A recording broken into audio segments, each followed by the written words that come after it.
Hello everyone. आज हम बात करेंगे drugs affecting calcium balance.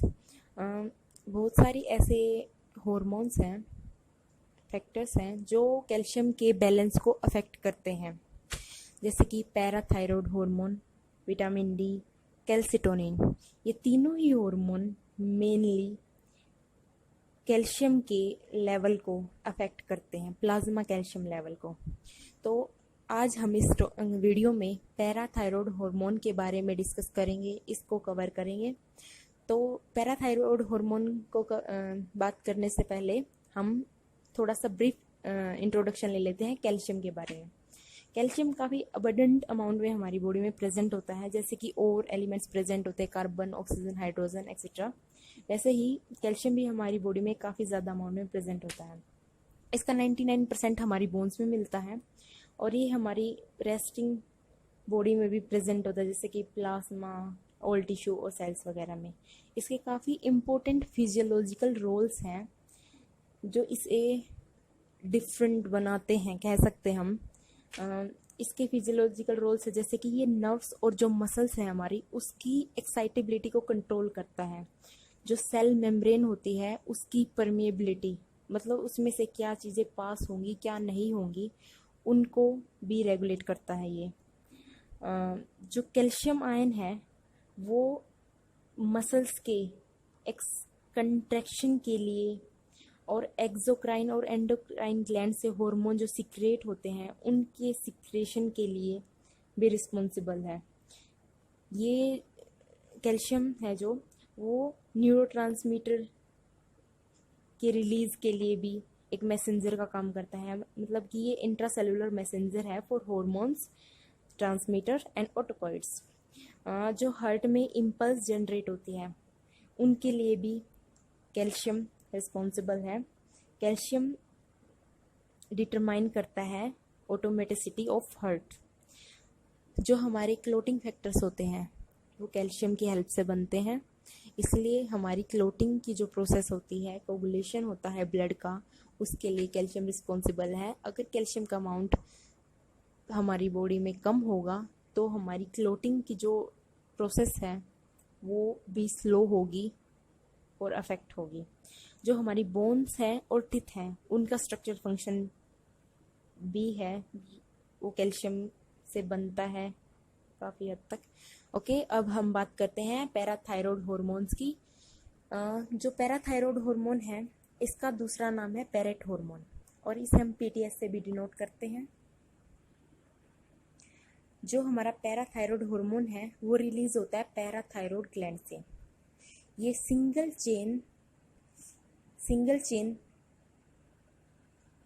Amino polypeptide है जिसमें 84 अमीनो एसिड प्रेजेंट होते हैं और इसका मोलिकुलर वेट है 9500। अब इसकी सिंथेसिस के बारे में बात करेंगे। ये सिंथेसाइज होता है प्री प्रो पीटीएच की फॉर्म में। जो हमारा पैराथायरॉयड ग्लैंड है वहाँ से ये प्री प्रो पीटीएच की फॉर्म में सिंथेसाइज होगा। उसके बाद ये 2 स्टेप में स्प्लिट ऑफ होगा, मतलब कि इसके जो एक्सेस अमीनो एसिड है वो स्प्लिट ऑफ हो जाएंगे और उससे हमें मिलेगा पीटीएच, जो कि बाद में स्टोर होगा इंट्रासेलुलर वेसिकल्स। सेल के अंदर जो वेसिकल्स होती हैं उनके अंदर स्टोर हो जाएगा। देखते हैं, पैराथायरॉयड ग्लैंड है उससे बनेगा प्री प्रो पीटीएच, फिर एक्सेस अमीनो एसिड स्प्लिट हो जाएंगे 2 स्टेप के अंदर और फिर पीटीएच बनेगा। वो पीटीएच स्टोर होगा इंट्रासेलुलर वेसिकल्स में। उसके बाद हम बात करेंगे इसकी सिक्रेशन की। जो सिक्रेशन है कैल्शियम का, पैराथायरॉयड हार्मोन का, वो रेगुलेट होता है कैल्शियम की कंसंट्रेशन। हमारे प्लाज्मा में कैल्शियम की कंसंट्रेशन क्या है, कैसी है, कम है या ज़्यादा है, वो इसके सिक्रेशन को रेगुलेट करती है by through the receptor present on the surface of parathyroid cells. जो पैराथायरॉयड सेल्स हैं उनकी सरफेस पे रिसेप्टर प्रेजेंट होते हैं जो कैल्शियम के लेवल को सेंस कर लेते हैं, कैल्शियम सेंसिंग रिसेप्टर होते हैं, और उसके अकॉर्डिंग फिर पीटीएच का, पैराथायरॉयड हार्मोन का रिलीज सिक्रेशन होता है। अगर हमारी बॉडी में प्लाज्मा में कैल्शियम की कंसंट्रेशन कम है तो उससे क्या होगा, ये बाय मिस्टेक एरो डाउन है, ये अप साइड होगी, मतलब कि CAMP जो एनर्जी की फॉर्म है साइक्लिक AMP वो इंक्रीज होगी थायराइड सेल्स में, जिससे क्या होगा PTH का रिलीज इंड्यूस हो जाएगा, PTH रिलीज होना शुरू हो जाएगा।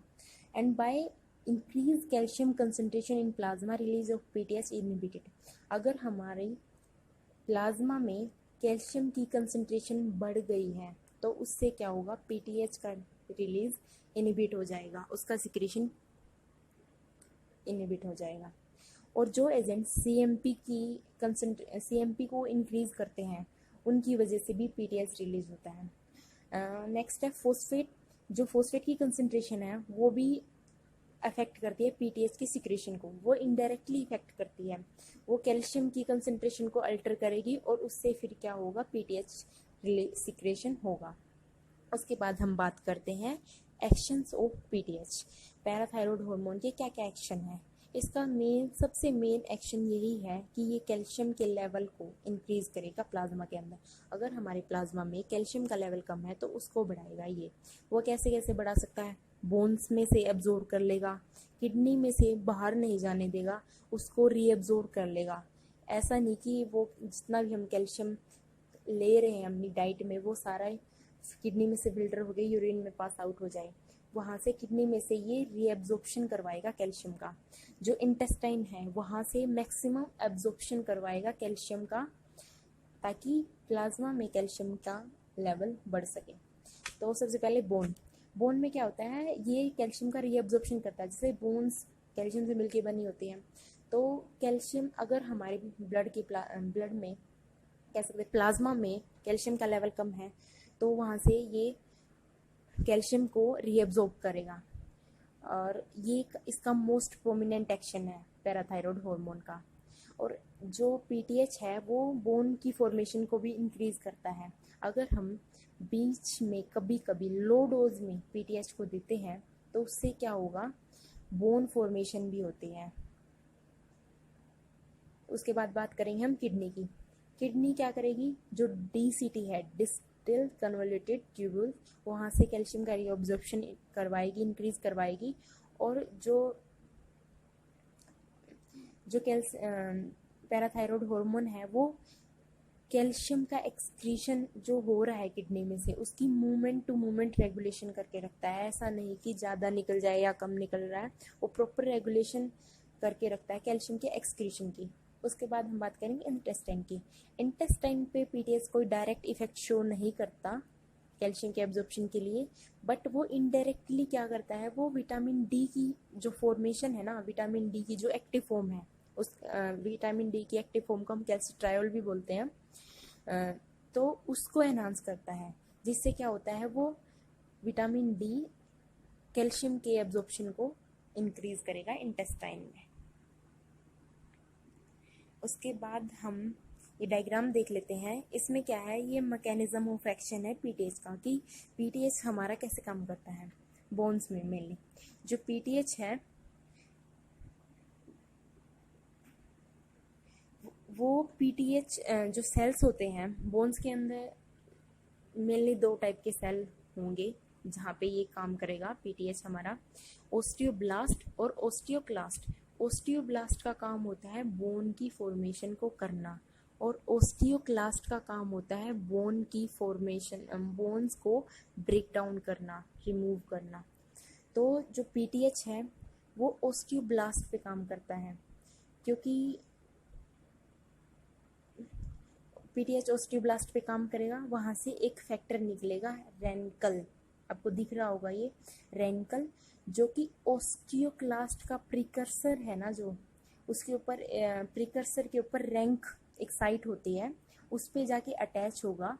जिससे क्या होगा, जब रेंकल रैंक के ऊपर अटैच होगा तो जो ओस्टियोक्लास्ट है वो ओस्टियोक्लास्ट का प्रिकर्सर है, जो वो ओस्टियोक्लास्ट में कन्वर्ट हो जाएगा और एक्टिवेट हो जाएगा, और उससे क्या होगा, बोन्स का रीअब्जॉर्प्शन होगा। अब हम देख लेते हैं आगे।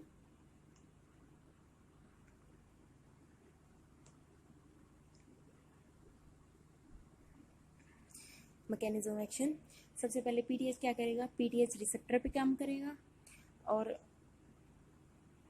जिससे क्या होगा, सीएमपी की कंसंट्रेशन बढ़ेगी और टारगेट जो सेल है उसमें कैल्शियम की भी कंसंट्रेशन बढ़ेगी। अगर हम बोन की बात करें तो बोन्स में टारगेट सेल होते हैं ओस्टियोब्लास्ट। ओस्टियोब्लास्ट पे पीटीएच काम करता है क्योंकि जो ओस्टियोब्लास्ट होते हैं उन पे ही रिसेप्टर होते हैं, जो ओस्टियोक्लास्ट है उन पे पीटीएच रिसेप्टर नहीं होते। इसलिए क्या है, जो ओस्टियोब्लास्ट सेल हैं उन पे पीटीएच काम करेगा। उससे क्या होगा, फिर जो ओस्टियोब्लास्ट सेल है वो रैंकल एक फैक्टर होता है उसको रिलीज करेंगे। वो रैंकल फैक्टर डिफ्यूज होगा और कंबाइन होगा जाके ओस्टियोब्लास्ट के प्रिकर्सर के साथ। जो ओस्टियोब्लास्ट का प्रिकर्सर है उस पर एक रैंक प्रेजेंट होता है, उसके साथ वो अटैच होगा, कंबाइन होगा और उससे क्या होगा, जो ओस्टियोक्लास्ट का प्रिकर्सर है वो ट्रांसफॉर्म हो जाएगा इनटू ओस्टियोक्लास्ट।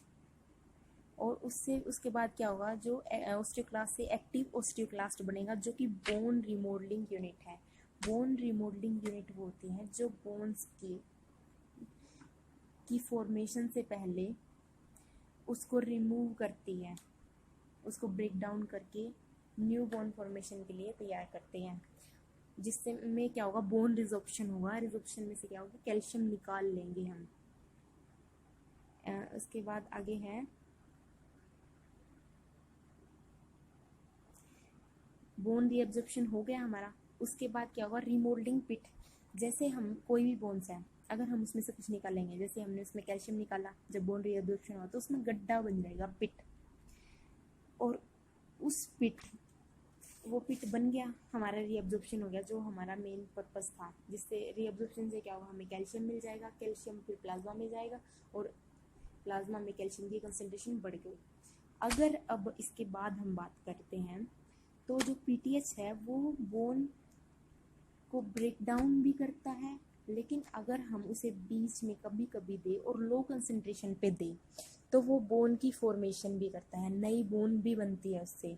तो इसमें क्या होगा, जब रीमोल्डिंग पिट बन जाता है ना बोन रीअब्जॉर्प्शन से, उसमें क्या होगा, जो ओस्टियोब्लास्ट सेल होते हैं वो डिपॉजिट होना शुरू हो जाएंगे। जब पीएच का लेवल कम होगा तो जो ओस्टियोब्लास्ट सेल हैं उनकी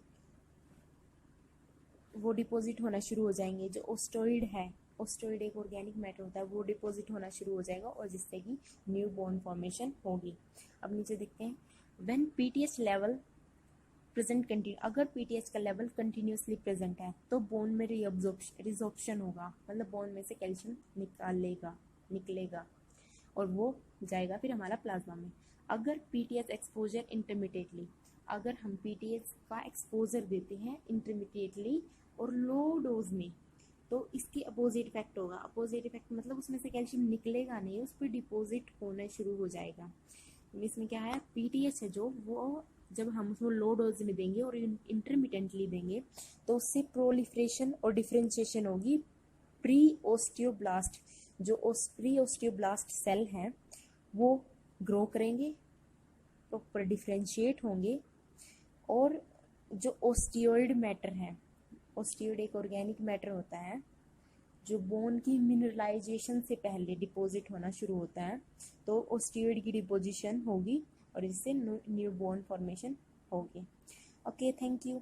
अगर आपको ये वीडियो अच्छी लगे तो प्लीज़ इसको लाइक करना, शेयर करना। अगर आपने चैनल को सब्सक्राइब नहीं है तो प्लीज़ इसको सब्सक्राइब कर लो। एंड अगर आप कुछ कहना चाहते हो, कोई रिव्यू देना चाहते हो, प्लीज़ कमेंट सेक्शन में अपने कमेंट्स ज़रूर लिखें। Thank you. हेलो एवरीवन, आज हम बात करेंगे ड्रग्स अफेक्टिंग कैल्शियम बैलेंस।